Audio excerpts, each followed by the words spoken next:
अस्सलाम वालेकुम व्यूअर्स। तो आज हम मौजूद हैं chapter number 9 properties of matter. इसके हम न्यूमेरिकल्स को सॉल्व करेंगे। तो प्रीवियसली ये सिंध बोर्ड में हमारे पास जो फिज़िक्स की बुक है उसमें चैप्टर नंबर 10 हुआ करता था, लेकिन अब जो हमारे पास क्लास 9 में भी फ़िज़िक्स स्टार्ट किया गया है तो इस चैप्टर का नाम चैप्टर नंबर 9 कर दिया गया है। और जो चैप्टर नंबर 9 हुआ करता था सिंपल मशीन, उसको हमने जो है वो चैप्टर नंबर 11 कर दिया। तो हम चैप्टर नंबर 9 इसको पहले सॉल्व कर लेते हैं, इसके न्यूमेरिकल्स को। नाउ फर्स्ट न्यूमेरिकल है हमारे पास इसका, a block of mass 0.1 kg is attached to a spring. तो अब आपको मालूम है कि मास जो है उसको हम m से रिप्रेजेंट करते हैं, which is m equals to 0.1 kg। Then attached to a spring and placed on a horizontal frictionless table।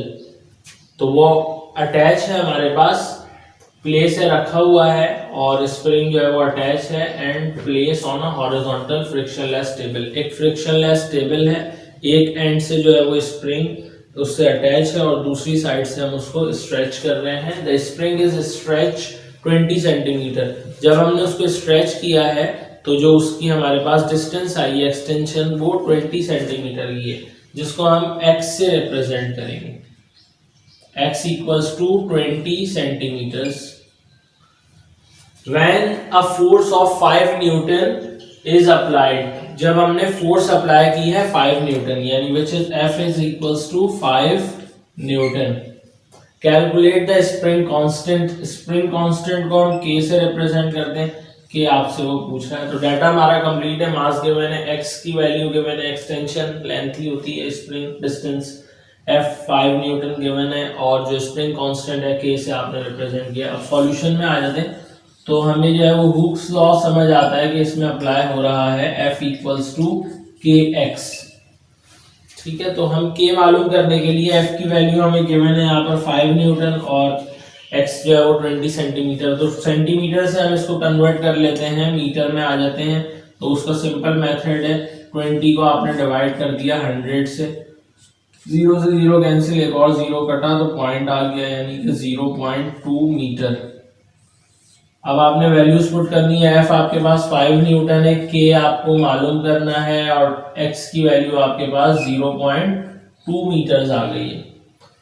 तो यह 5 से जाकर 0.2 जो है वो डिवाइड हुआ, k equals to 5 divide by 0.2 which is equals to 25।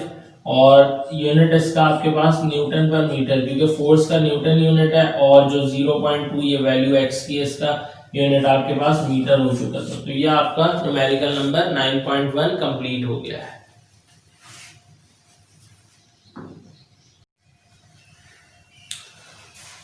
Okay viewers, तो अब हम न्यूमेरिकल नंबर 9.2 को जो है वो सॉल्व कर लेते हैं। Now a steel wire of diameter 0.8 millimetre. Diameter आपको गिवन है, ये मैं वैल्यू बताता हूँ पहले क्या लिखी है हमने। 0.8 मिलीमीटर, यह आपको डायमीटर गिवन है। And length 1 metre is clamp firmly at 2 points A and B। और 1 मीटर का डिस्टेंस है आपके पास A से B के दरमियान, जो कि अगर आप सेंटीमीटर्स में काउंट करेंगे तो 50 सेंटीमीटर, और हमने इसको ब्रेक कर दिया मिडल से, यानी टोटल 100 है। तो मिडल से आपके पास एक वे मास जो है वो इसमें हैंग हुआ है। तो मिडल से जब हैंग हुआ है तो इनके डिस्टेंस को अगर मैंने ब्रेक किया तो ये आपके पास 50 सेंटीमीटर हो गया, और ये वाली साइड भी आपके पास 50 सेंटीमीटर हो गई।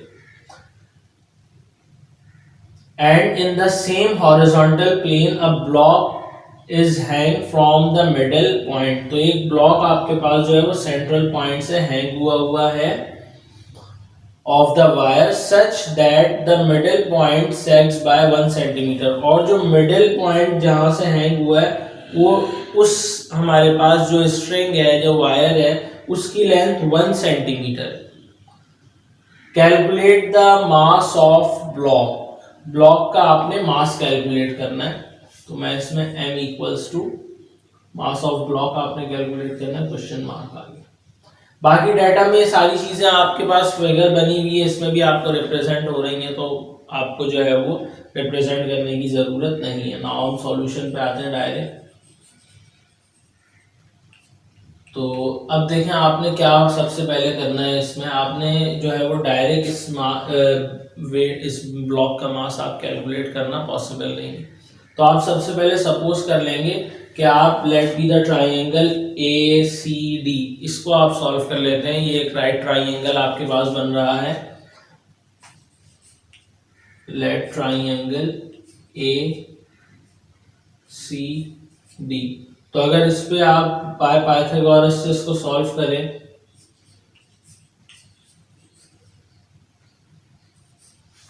बाय पाइथागोरस थ्योरम, इसको अगर आप सॉल्व करें तो आपको याद है Pythagoras theorem h square equals to base square plus perpendicular square. तो इस साइड में आपके पास जो एच है हाइपोटेन्यूज, वो आपके पास कैलकुलेटेड नहीं है। ए से सी साइड आपके पास बनती है हाइपोटेन्यूज, ए सी का स्क्वायर हो गया आपके पास। देन आपके पास बी जो है बेस स्क्वायर, यानी कि बेस आपके पास ये ए से डी का डिस्टेंस बनता है, यहाँ पे लिखने ए टू डी का स्क्वायर। देन पी परपेंडिकुलर आपके पास जो है वो सी डी बनता है, सी डी का स्क्वायर। तो अब आपने क्या किया, ए सी का स्क्वायर तो आपके पास एज इट इज रहा, ए टू सी का ये होल स्क्वायर है, ठीक।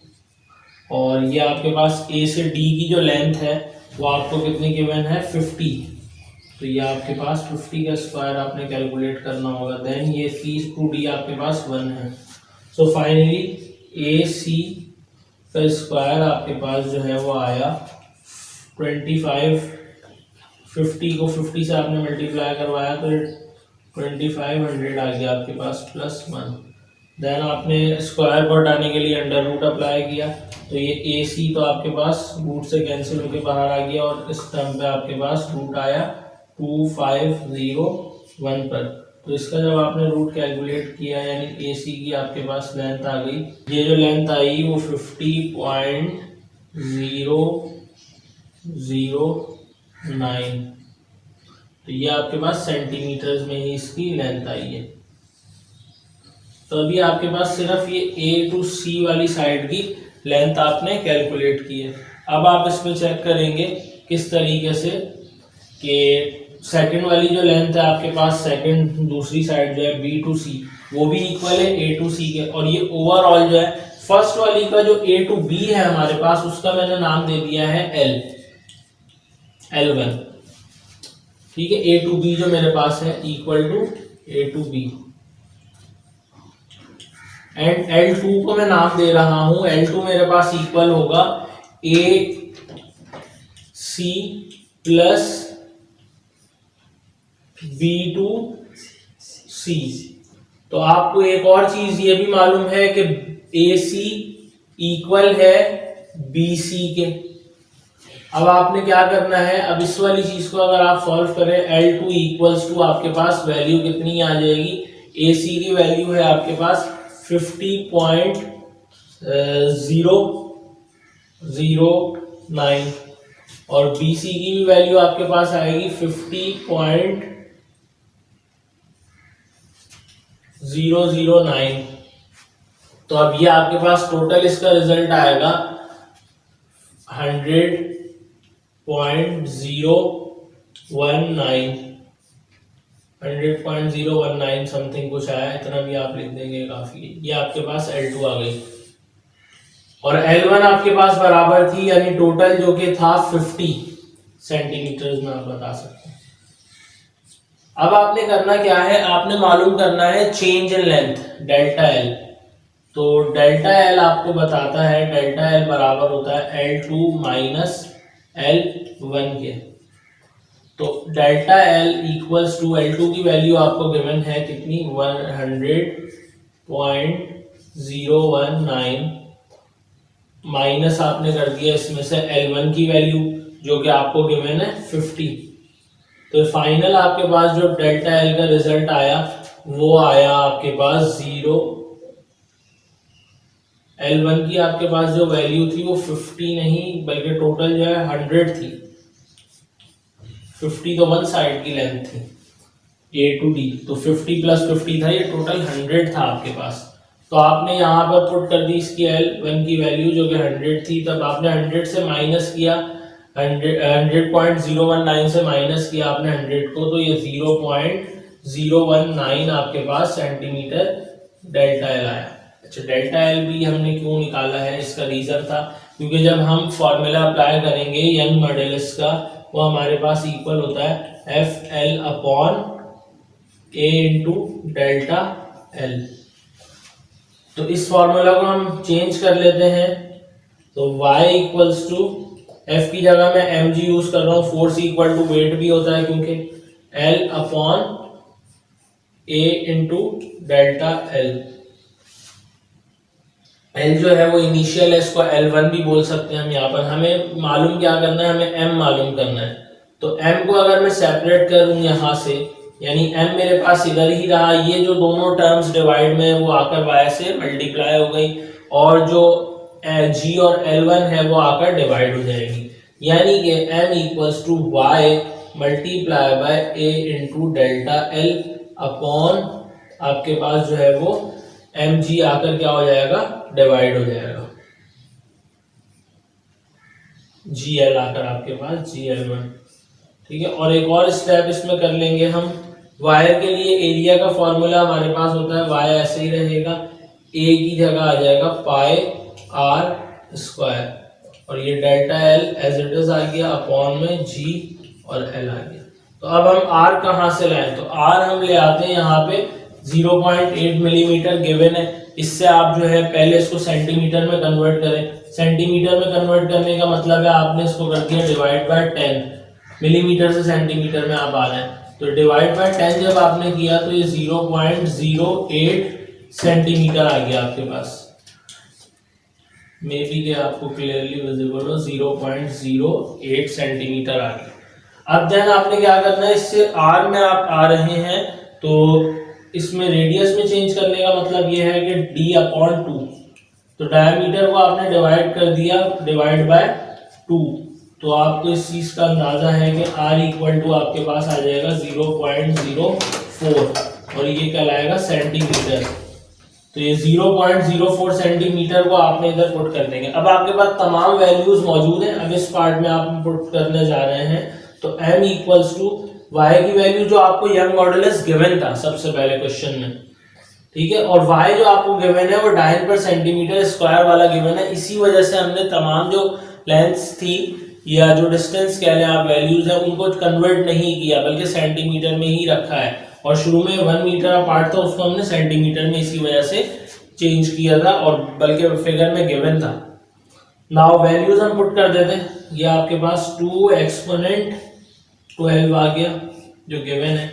उसके बाद आपके पास पाई की वैल्यू मालूम है आपको 3.14 होती है, फिर उसके बाद आपको r की वैल्यू जो आपने कैलकुलेट की है 0.04 विद स्क्वायर, डेल्टा एल जो आप कैलकुलेट कर चुके हैं क्योंकि आपके पास आया 0.019 डिवाइड बाय आपके पास, क्योंकि हमने ये सेंटीमीटर में कन्वर्ट किया हुआ है तो ग्रेविटी की वैल्यू मेरे पास 980 आ जाएगी, और 980 को हम जो है वो मल्टीप्लाई साथ करवा देंगे, जो एल की वैल्यू है इनिशियल वैल्यू L1 की जो है वो 100 है हमारे पास, तो हमने वो 100 पुट कर दिया यहाँ पर।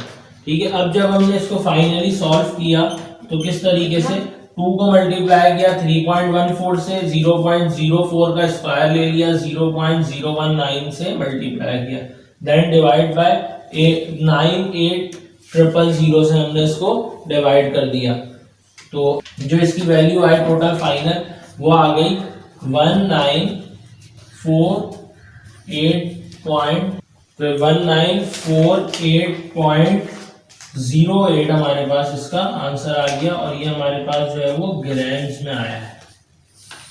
तो इस तरीके से ये हमारे पास सेकंड न्यूमेरिकल जो है वो कंप्लीट हो गया 9.2। ओके क्लास, नाउ अब हम न्यूमेरिकल नंबर 9.3 को सॉल्व कर लेते हैं। तो इसका डाटा देखते हैं हम क्या बनता है।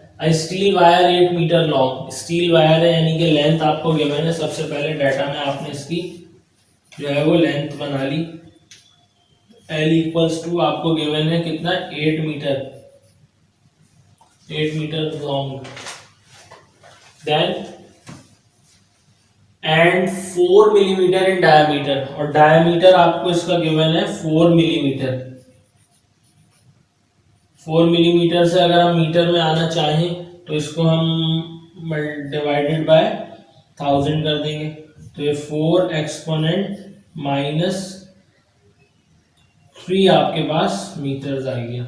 और डायमीटर से हम रेडियस में अगर आना चाहें यानी कि d/2, तो d/2 का मतलब है 4 exponent -3 divided by 2 which is equals to 2 exponent -3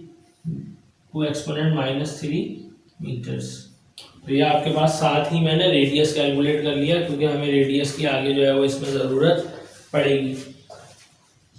diameter is fix horizontally between two rigid support, दो हमारे पास जो है वो सपोर्ट है रिजिड के, उसके सेंटर में वो फिक्स है। Calculate the increase in tension when the temperature falls 10 degree, temperature जब फॉल करेगा 10 डिग्री तो आपने जो है वो, तो डेल्टा टी फॉल्स है तो डेल्टा टी आ गया, कितना आपके पास है 10 डिग्री सेंटीग्रेड। तो डेल्टा टी में आपके पास ऑप्शन है, आप चाहें तो इसको यूनिट केल्विन भी लिख सकते हैं और सेंटीग्रेड भी आप इसका जो है वो यूनिट शो करवा सकते हैं।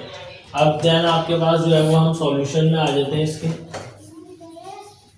तो सबसे पहले हम जो है वो फार्मूला इसका यूज़ कर लेते हैं, तो जो कि हमें फाइंड आउट करना है, जो हमारे पास जो है वो अल्फा के अकॉर्डिंग अगर हम इसकी जो है वो लेंथ मालूम करना चाहते हैं, डेल्टा एल को हम कैलकुलेट कर लेते हैं।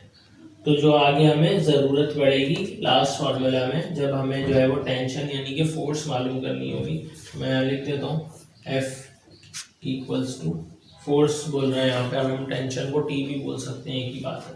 नाउ अब हम सॉल्यूशन में आते हैं, तो सबसे पहले मैं फॉर्मूला यूज़ करता हूँ, delta l equals to L1 alpha delta T।